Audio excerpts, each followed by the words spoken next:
2026年8月21日，每日靈修，做聰明的人，捉緊時機做對的事。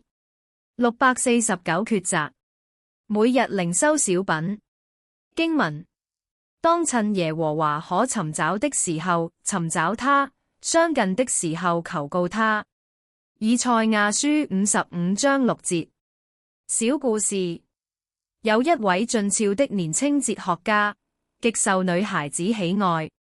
某天，一位女子來敲他的門，向他示愛，想要嫁給他。哲學家雖然也中意他，但仍想再考慮考慮。他用一貫研究學問的精神，將結婚和不結婚的好壞作分析，卻發現好壞相等，真不知該如何抉擇。於是，他陷入了長期的苦惱，一直都無法取捨。最後覺得應該選擇尚未經驗過的那一個，就是答應那女人的求婚。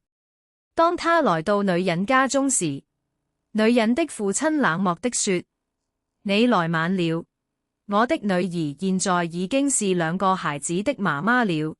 哲學家回去就將自己所有的著作丟入火堆，只留下這段話：人生哲學的前半段是不猶豫，後半段是不後悔。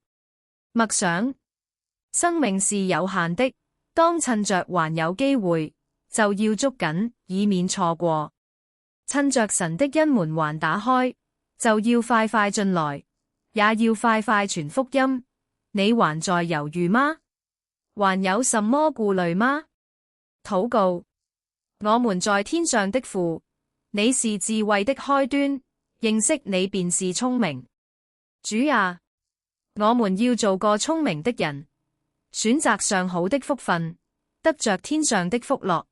我們也要把握時機，趁着白日，專心作你召我們作的工，將你豐盛的恩典也帶給我們的親友。不要拖延，以免錯過時機。感恩和祈求禱告是奉主耶穌基督的名，阿門。